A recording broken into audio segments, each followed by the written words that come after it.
अस्सलाम वालेकुम। नेक्स्ट हम बात करेंगे इसका बी पार्ट में कि the product of any 4 consecutive integer is divisible by 24। हमने जैसे पिछले में किया था सिंपल के 24 से डिविजिबल, वहाँ पे था हमारे पास 6।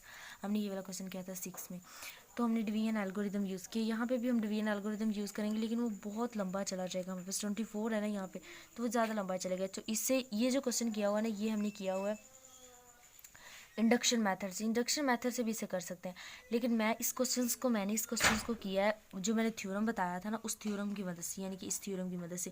तो हम इस थ्योरम की मदद से इस क्वेश्चंस को करते हैं। फर्स्ट क्वेश्चन है, मतलब ये क्वेश्चन है, एक ये क्वेश्चन है और एक है हमारे पास ये 24 वाला क्वेश्चन है, एक है 120 वाला क्वेश्चन। अब अगर हम इसे करें ना, तो ये देखिए, हम ये वाली हमने थ्योरम पढ़ा था कि ये सी को भी डिवाइड कर, यानी कि अब क्या 24 है, और ये 8 और 3 का मल्टीपल हमारे पास बनता है 24, ठीक हो गया। और ये दो वैसे नंबर है जिनका जीसीडी हमारे पास 1 आता है। दो कंडीशन तो फुलफिल होती है ना। अब ये हमने शो करना है कि 8 भी क्या है हमारे पास, क्वेश्चन है कि मतलब वो 4 कंसेक्टिव इंटीजर को डिवाइड करना चाहिए। ये 4 कंसेक्टिव इंटीजर को डिवाइड, 2 मिनट क्वेश्चन देख लेते हैं। ये देखें कि 4 कंसेक्टिव इंटीजर को डिवाइड करना चाहिए। तो फिर हमने 4 कंसेक्टिव इंटीजर लिख लिए, यानी कि हमारे पास a+1 और a+2 a+3। ये 4 कंसेक्टिव इंटीजर को 8 भी डिवाइड करना चाहिए, 3 भी डिवाइड करना चाहिए, ठीक होगा। 4 consecutive integer is divisible by 8 होने चाहिए और 3 भी। ओके, अब यहाँ पे हमने सिंपली, बिकॉज हम अगर देखें तो थ्योरम की मदद से अगर हम करें तो ये बहुत ईजी है। हम 8 और 3 को यूज़ करें। 3 तो बिल्कुल ईजी, हमें 2 के लिए करना पड़ेगा। देखिए, अब 3q+0, 3q+1 और 3q+2। अब यहाँ पे अगर हम इसे 3q पुट करेंगे तो हमारे पास 3 कॉमन आ जाएगा। नेक्स्ट अगर हम डिविजिबल बाय 3 हो जाएगा, क्योंकि हमारे पास 3 कॉमन आ जाएगा, इधर भी 3 डिवाइड करेगा, और नेक्स्ट में भी 3q+1 है तो यहाँ पे 3 कॉमन आ जाएगा। नेक्स्ट हम करेंगे तो फिर हमारे पास 3 कॉमन आ जाएगा, ठीक हो गया। अब यहाँ पे 3 किस टर्म से आएगा, यहाँ से आ जाएगा, ठीक होगा। 3 कॉमन आ जाएगा। नेक्स्ट अगर 8 के लिए करेंगे तो हमें इतनी बार करना पड़ेगा ये क्वेश्चन, और ये हम 8 भी इनमें से कॉमन आ जाएगा। ये देखें, इस तरह सारा करेंगे, 8 भी हमारे पास कॉमन आ जाएगा, ठीक हो गया। अब इन दोनों का प्रोडक्ट हमारे पास, इन दोनों का मतलब ये चीज़ तो होगी कि मतलब ये चीज़ हमने कर ली, ए सी को डिवाइड करता है और बी सी को भी डिवाइड करता है। फिर अभी देखने लगे हैं कि जो नंबर थे यानी कि 8 और 3, अब इनके साथ क्या सीन है इनके जीसीडी के साथ। तो हमने ये देखा कि इनका जीसीडी भी 1 था। तो अगर ए भी सी को डिवाइड करता है, बी भी सी को डिवाइड करता है, जीसीडी भी 1 है, तो फिर इनका प्रोडक्ट यानी कि 24 भी डिवाइड करेगा उन 4 कंसेक्टिव इंटीजर को। और ये हमने कहना है कि अंडरस्टूड बात है बाय थ्योरम कि 24 भी डिवाइड करेगा। अगर ये भी डिवाइड करता है इसको, 8 भी डिवाइड करता है तो 24 भी डिवाइड करेगा इस टर्म को, ठीक हो गया। नेक्स्ट इसके बाद जो क्वेश्चन है ना हमारे पास, वो है, वो आप खुद कर लीजिएगा, वो 120 की है। 120 में इन 3 का प्रोडक्ट 1 के इक्वल आएगा, यानी कि इन 3 का जो प्रोडक्ट है वो 1 के इक्वल, और 3 का जीसीडी भी 1 होगा। 3 का प्रोडक्ट 120 के इक्वल और उनके जीसीडी 1 होगा। तो सिंपली इसको भी सेम वही प्रोसेस से हम कर लेंगे, तीनों का जीसीडी निकालें, मतलब तीनों डिवाइड करते होंगे इसमें, ठीक हो गया। तो हमारे पास क्वेश्चन आ गया, ठीक हो गया। नेक्स्ट अगर हम अब क्वेश्चन पे जाते हैं, नेक्स्ट क्वेश्चन है हमारे पास, ये हमने कर लिया अभी क्वेश्चन। ये दूसरा मेथड है उसका करने का, ये इससे भी आप कर सकते हैं। नेक्स्ट है क्वेश्चन, वो भी बहुत ईजी है, वो खुद आप कर लीजिएगा। Establish each of the, if A is an arbitrary integer, तो 6 इनको डिवाइड करता है। तो अगर ए को कोई भी, अगर ये भी हमने सिंपल डिवीजन एल्गोरिथम से इस क्वेश्चन को भी कर लेंगे, क्योंकि अगर अब डिवीजन एल्गोरिथम से यहाँ पे क्या होगा, सिंपल हमारे पास पहले 6q आएगा, फिर 6q+1, 6q+2, रिमाइंडर्स चेंज करने ना, तो सेम इस तरह आप ये क्वेश्चन कर लीजिएगा, ठीक होगा। ओके जी, नेक्स्ट है क्वेश्चन नंबर, इसका बी पार्ट है, if A is an odd integer then 24, यानी कि यहाँ पे ए जो है ना वो ओड इंटीजर। अगर हम अच्छा चले 24 डिवाइड करता है इसको, अगर हम सिंपल इसमें ओड पुट करेंगे यानी कि 2 एन, जैसे हम पहले क्वेश्चन में करते थे, ये पुट करके हम इसको डिवीजन एल्गोरिथम से कर सकते हैं, लेकिन वो बड़ा लेंथी प्रोसेस हो जाएगा, उससे नहीं हम करेंगे। यहाँ पर हम यूज़ करेंगे ये जीसीडी वाला मेथड, ठीक है। जीसीडी हम कोई दो नंबर्स का, ऑब्वियसली 8 और 3 का जीसीडी हमें मिल गया, तो जीसीडी इनका 1 है, तो हमने ये शो करना है कि ये फिर 8 है वो भी डिवाइड करेगा इस नंबर को, और 3 भी, तो हमने ये कह देना उनका प्रोडक्ट भी डिवाइड करता है, ठीक हो गया। अब ये क्वेश्चन के लिए 8 हम ऑब्वियसली हमें रिमाइंडर्स, यहाँ पे 8 हमारे पास ये ओड नंबर्स की बात हो रही है, 8 एंड 3 का जीसीडी 1 है। 3 के लिए तो हम सिंपल, ये देखें 3 का आगे जो किया हुआ है वो तो है ही सिंपल।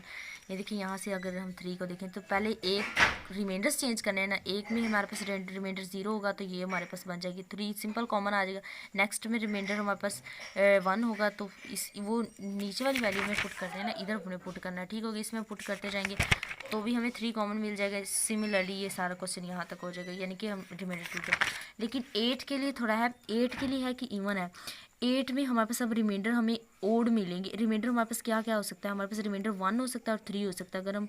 अगर इसे डिवीजन एल्गोरिदम इस पर अप्लाई करें तो हमारे पास 4q+1 हो सकता है। 4q+2 नहीं लेंगे, ना 0 लेंगे, 4q+3 लेंगे, ठीक होगा। तो हमारे पास ये 2 रिमाइंडर हमारे पास बच जाएंगे जो ओड रिमाइंडर्स हैं, ठीक हो गया। अगर हम ये ओड लेंगे तो हमारे पास अब ए स्केयर में हम सिंपल वैल्यू पुट करें। हमने सिंपली ये आगे जाके थोड़ा प्रॉब्लम हो तो ए स्केयर में सिंपल वैल्यू पुट कर ली। ए स्केयर में हमने ये सिंपल वैल्यू पुट करी तो हमारे पास ये चीज़ आ गई, ठीक होगा। और सिंपल हमने ये पता क्या हुआ कि यहाँ पे हमने 8 के ये जो चीज़ है ये हमने एज अ केप कंसीडर कर ली हमारे पास, ठीक है।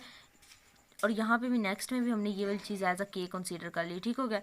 8 की ये हमें हिंट में दिया हुआ था कि अगर square of any odd integer is of the form 8 की +1। अब यहाँ पे 8 के +1 है तो हमने 8 और इससे के +1 अब ये कंसीडर कर लिया। अब ये चीज़ हमने इसमें सिंपल पुट करनी है। ये था कि जब 4q+1 और ये था 4q+3। अब ये 4q+3 के लिए 1 के लिए, अब जब सिंपली हम इस पूरी टर्म में पुट करेंगे, अभी तो ए स्केयर में सिंपल पुट की थी। ओके, ये हमने पहले इसलिए नहीं किया क्योंकि हमारे पास आगे हम करेंगे तो नेक्स्ट इजीली हमारे पास हो जाएगा, तो इसलिए हमने ए स्केयर के पहले निकाले। अब अगर इस पूरी टर्म में पुट किया तो हमारे पास ये आ जाएगा, ठीक होगा। इस पूरी टर्म में पुट किया ना, देखें 4q+1 और ये के स्केयर की वैल्यू -1। अब ये कैंसिल हो गया तो 8q आ गया। ये पूरी टर्म हमारे पास आ जाएगी जब 8q के साथ मल्टीप्लाई करेंगे, ठीक होगा। तो हमने 8 इसमें से कॉमन लेयर में यही शो करना था, एक ये 8 से डिविजिबल, बिकॉज 8 और 3 हम ले रहे हैं। 3 मैंने दिखा दिया आपको, 8 से अब ये डिविजिबल आ गया हमारे पास। नेक्स्ट में 8 कॉमन आना चाहिए जो हम 4q+3 के कर लेंगे। यहाँ पे हमने ए को 4q-1 कह दिया, ठीक होगा। -1 कह दिया तो ए स्केयर इज इक्वल टू 3 के लिए अगर हम करें तो ये हमारे पास देखें 8q। -1 के लिए भी अगर हम करें तो हमारे पास ये बन जाएगा ए स्केयर। तो ये सिंपल -1 के ए स्केयर 4q-1 हो जाएगा। तो ए स्केयर में जब ये वैल्यू पुट करेंगे तो 8 के +1 की फॉर्म में आएगा दोबारा। तो हमने ये 4q-1 के लिए भी कर लिया, ठीक होगा। सिमिलरली सेम वही होगा जो 4q+1 के लिए था, ठीक है। क्योंकि वहाँ पे हमारे पास वैल्यू तो आनी है ना 8k+1 की फॉर्म में, ठीक होगा। अब के डिफरेंट होगा, डिफरेंट में आगे सिमिलरली है। तो यहाँ पे यही शो हमने कर देना कि 3 से तो डिविजिबल है, 8 से भी डिविजिबल है। तो बाई क्रोडी हम ये कह दें कि इनका प्रोडक्ट भी है ना, यानी कि 24 भी इसको डिवाइड करता है। इफ़ ए इज़ ओड है तो हमने, अच्छा ये इजी था, यहाँ से थोड़ा था प्रॉब्लम क्योंकि ए हमारे पास ओड था। तो ए हमारे पास ओड था तो हमारे पास ये हमने जीसीडी में 8 में रिमाइंडर्स ओड वाले लिए, ठीक हो गया। नेक्स्ट है क्वेश्चन नंबर, इसका सी पार्ट है। सी पार्ट सिंपल है, आप खुद कर लीजिएगा। If A and B are odd integer then 8 इनको डिवाइड करता है। और इसकी जगह हमने ओड इंटीजर पुट करके इसे डिवीजन मतलब 8 के प्रोडक्ट में कुछ लेके आ जाना, ठीक हो गया। ये चीज़ होती है ना कि ये चीज़ हमारे पास ए स्केयर -b स्केयर डिविजिबिलिटी की डेफिनेशन आनी चाहिए। ये चीज़ यहाँ पे कुछ 8 के प्रोडक्ट में, ये डिविजिबिलिटी की डेफिनेशन यहाँ पे भी हमने ये शो करना है। नेक्स्ट हमारे पास डी पार्ट है। डी पार्ट भी इंतहा ईजी क्वेश्चन है, ये भी आप खुद कर सकते हैं। सिंपल मैं हिंट दे देती हूँ। If A is N integer not divisible by 2 और 3 तो हमारे पास ये चीज़ आएगी। अब यहाँ पे हमने इसको डिवीजन एल्गोरिथम में, जैसे हमने पिछले क्वेश्चन में 8 था तो हमने 4q+1 लिया। यहाँ पे भी हमने 12q+1 है, 24 से है तो ये हमने इस तरह यूज़ किया, ठीक होगा। अब ये 2 और ए को भी डिवाइड करता है। A is divisible by 2 and A is divisible by 3 है तो हमारे पास रिमाइंडर किस तरह के आएंगे। ये चीज़ है, ये डिविजिबल बाय 2 एंड 3 है तो हमारे पास रिमाइंडर इस तरह के आएंगे। 1 आएगा, 5, 7 एंड 11, इस तरह के रिमाइंडर्स को हमने ट्रीट करना है, ठीक हो गया। अब ये 12q के साथ 12q+1 और 12q+5, 12q+7 और 12q+11 हमने इस टर्म में पुट करते जाना। तो 24 उसमें से कॉमन लेने, यहाँ पे इसने हम होल किया। फिर हमने यहाँ पे पता क्या किया, हमने रिमाइंडर को मतलब उसे वैल्यू ही नहीं दी। रिमाइंडर को ऐसे लिख दिया। फिर हमने बाद में रिमाइंडर्स को यहाँ पे जो ये हमारे पास ये टर्म बनी, फिर हमने रिमाइंडर्स को इस तरह चेंज करते गए। तो हमने यहाँ पे मतलब नेक्स्ट है कि क्वेश्चन नंबर ई है। ये क्वेश्चन नंबर ई भी था ईजी है कि if A and B are repeated integer then 36 है, वो इस पूरी टर्म को डिवाइड करता है। अब 36 इनका प्रोडक्ट है, जैसे 120 का क्वेश्चन किया था यहाँ पे भी ये इसी तरह करना है, ठीक हो गया। सिमिलरली बिल्कुल वैसे प्रोसेस यहाँ पे ये है कि हम मतलब 8 है, अब 8 सिंपल यूज़ करेंगे कि ये वाली टर्म है, ये हम इस तरह लिख सकते हैं। मतलब ये जो 5 है यहाँ पे हम पता है कौन सी चीज़ यूज़ करेंगे, यानी कि जैसे 3 मल्टीपल को डिवाइड करता है, हमने पीछे पढ़ा था। फिर 2 करता है, 2 कंसेक्टिव इंटीजर्स को डिवाइड करता है, तो वो चीज़ हम यूज़ करते हैं। तो फिर इनका प्रोडक्ट भी 6 को 3 कंसेक्टिव इंटीजर को डिवाइड करेगा। तो ये चीज़ हमने यहाँ पे यूज़ करके ये क्वेश्चन करना है, ठीक है। ये सिंपल क्वेश्चन है, आप खुद कर लीजिएगा।